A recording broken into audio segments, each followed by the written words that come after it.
नमस्कार, express reporter में आपका स्वागत है। मैं हूं आपके साथ दीपक पतौरे। चलिए शुरू करते हैं एक्सप्रेस रिपोर्टर का सिलसिला।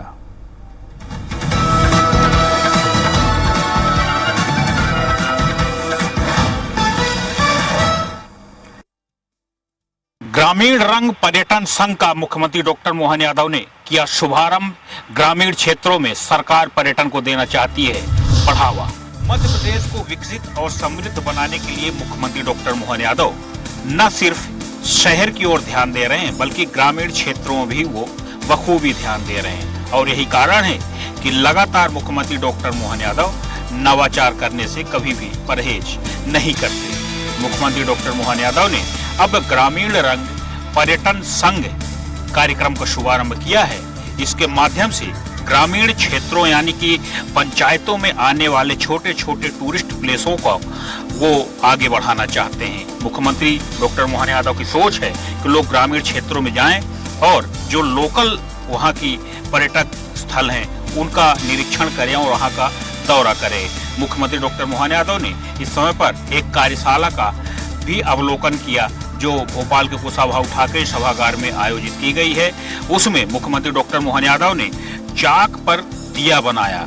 ये आमतौर पे देखने को बहुत कम मिलता है कि प्रदेश का मुखिया इस प्रकार से ये चीजें करता दिखे, लेकिन छोटे छोटे कारीगरों को किस प्रकार से प्रमोट करना है और देसी चीजों को किस प्रकार से आगे बढ़ाना है उसकी भी यहाँ पर तस्वीर मुख्यमंत्री डॉक्टर मोहन यादव ने खुद बयां की है। ग्रामीण रंग पर्यटन संघ के माध्यम से मुख्यमंत्री डॉक्टर मोहन यादव ने ग्रामीण क्षेत्रों में पर्यटन को बढ़ावा देने के साथ साथ ग्रामीण क्षेत्रों को लोगों को भी विकसित करने की कोशिश की है। और यही कारण है कि मुख्यमंत्री डॉक्टर मोहन यादव ने सरपंचों को सम्मानित किया है, स्थानीय प्रतिनिधियों को सम्मानित किया है, जिससे वो स्थानीय लोगों को, लोकल जगहों को प्रमोट करें और लोकल जगहों पर पर्यटक पहुंच सके।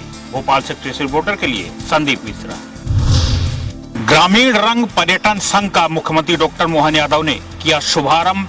ग्रामीण क्षेत्रों में सरकार पर्यटन को देना चाहती है बढ़ावा। जबलपुर में मामूली पारिवारिक विवाद पर बड़े भाई ने छोटे भाई को चाकू मारकर किया घायल। परिवार वालों ने वारदात को छुपाने के लिए घायल का नहीं कराया इलाज, इस वजह से घायल की हुई मौत। पुलिस ने किया पूरे मामले का खुलासा। जबलपुर के सिविल लाइंस थाना क्षेत्र में रहने वाले सुरजीत कुचबंधिया का अपने छोटे भाई सौरभ कुचबंधिया से पारिवारिक बातों को लेकर विवाद चल रहा था। बीती रात शराब के नशे में दोनों भाइयों के बीच फिर विवाद हुआ जो कि मारपीट में तब्दील हो गया। इसी बीच बड़े भाई सुरजीत ने छोटे भाई सौरभ पर चाकू से हमला कर उसे बुरी तरह से घायल कर दिया और मौके से फरार हो गया। इस वारदात को छुपाने के लिए घर वालों ने घायल सौरभ का घर पर ही इलाज किया, लेकिन सौरभ की हालत बिगड़ने पर जब उसे जिला अस्पताल लाया गया तब तक सौरभ की मौत हो गई थी।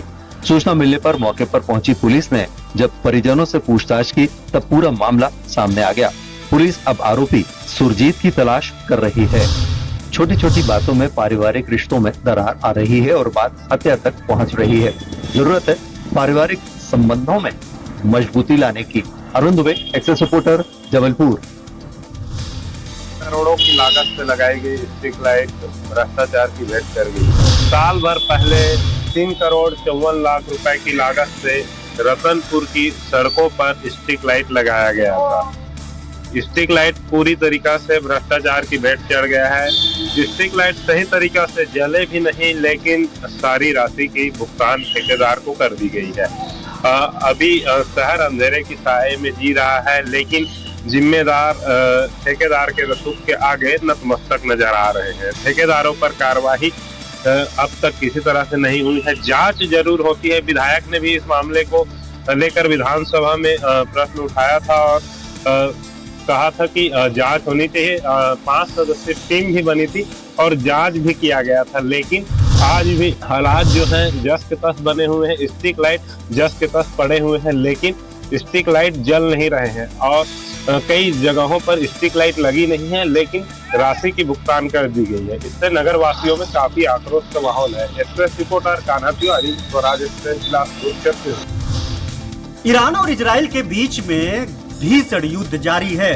उत्तर प्रदेश समेत पूरे देश भर से सैकड़ों की संख्या में छात्र और शिक्षाविद और कारोबारी ईरान में फंसे हुए हैं। सिया धर्मगुरु यासूफ अब्बास ने उनको निकाल करके भारत लाने की सरकार से गुहार लगाई है। युद्ध में चाहे वो इजराइल हो या ईरान, वहां की हालत बेहद गंभीर है। ईरान और इजराइल के बीच बढ़ रहे तनाव को देखते हुए भारतीय वायुसेना ईरान में रह रहे भारतीय नागरिकों को बाहर निकालने की तैयारी कर रही है। वायुसेना के एक अधिकारी ने बताया है कि केंद्र सरकार द्वारा निर्देश देने के बाद मिशन शुरू कर दिया जाएगा। ये भी बताया जा रहा है कि ईरान से एक जत्था निकल करके भारत की तरफ कूच कर गया है। ईरान और इजराइल युद्ध के दौरान ईरान व इराक में फंसे हुए भारतीय लोगों को और खासतौर पर श्रद्धालुओं को हिफाजत के साथ भारत लाने के लिए शिया धर्मगुरु मौलाना यासूब अब्बास ने भारत सरकार से अपील की है।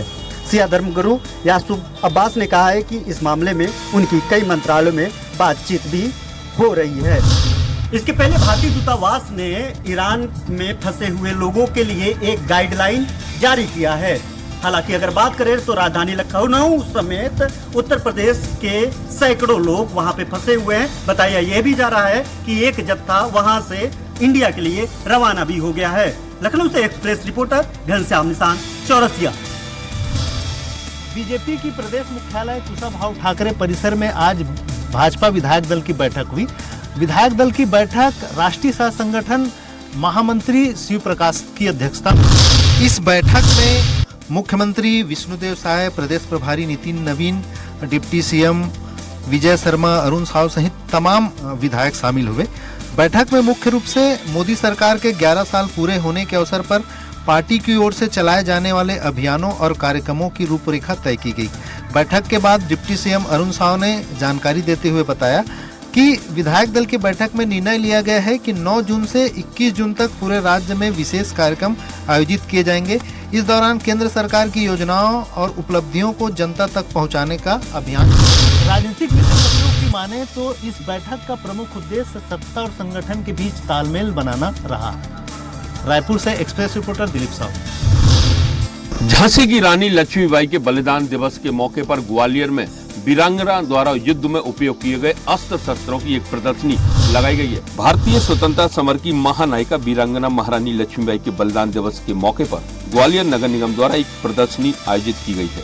इस प्रदर्शनी में महारानी लक्ष्मीबाई के अस्त्र शस्त्रों को रखा गया है, जिनके सहारे अंग्रेजों से लोहा लिया गया था। इन शस्त्रों में रानी की तलवार, ढाल, ऊना, पटेज, चेस्ट प्लेट, तोड़ेदार बंदूक, कटार, तमंचा और तोप शामिल है। इसके अलावा प्रदर्शनी में तात्या तोपे, वीरांगना झलकारी बाई और उन साधु संतों के हथियारों को भी रखा जाता है, जिन्होंने महारानी लक्ष्मीबाई के साथ आजादी का बिगुल बजाते हुए अंग्रेजों से युद्ध किया था। इस प्रदर्शनी को देखने के लिए बड़ी संख्या में लोग पहुंच रहे हैं। यह प्रदर्शनी 17 और 18 जून रानी लक्ष्मीबाई के बलिदान दिवस के मौके पर लगाई जाती है। ग्वालियर से एक्सप्रेस रिपोर्टर विनोद शर्मा। राजधानी रायपुर में आज कांग्रेस ने अनोखा प्रदर्शन किया है, जिसमें पूरे प्रदेश भर में शराब दुकान खोले जाने के विरोध को लेकर शराब महोत्सव मनाया गया है। प्रदेश भर में खुल रहे शराब दुकान के खिलाफ शराब महोत्सव के नाम पर आज कांग्रेस ने सांकेतिक प्रदर्शन किया। सरकार के शराब नीति पर सवाल खड़े करते हुए कांग्रेस ने प्रदेश सरकार पर नशे को बढ़ावा देने का आरोप लगाया है। कांग्रेसी कार्यकर्ताओं ने अनूठा प्रदर्शन करते हुए रायपुर के टिकरापारा स्थित शराब दुकान में शराब खरीदने पहुंचे लोगों पर फूल माला और ढोल नगाड़ों के साथ स्वागत किया। प्रदर्शन के दौरान कार्यकर्ता मंत्रियों के मुखौटे पहने नजर आए। पूर्व विधायक विकास उपाध्याय ने प्रदेश सरकार पर आरोप लगाते हुए कहा कि छत्तीसगढ़ में हर प्रकार का नशा आसानी से उपलब्ध किया जा रहा है। बता दें कि प्रदेश भर में 67 शराब की नई दुकानें खोली जा रही है, जिसके खिलाफ आज कांग्रेस के द्वारा ये अनोखा विरोध प्रदर्शन किया गया है। Express reporter Gopi Krishna Sahu, Raipur.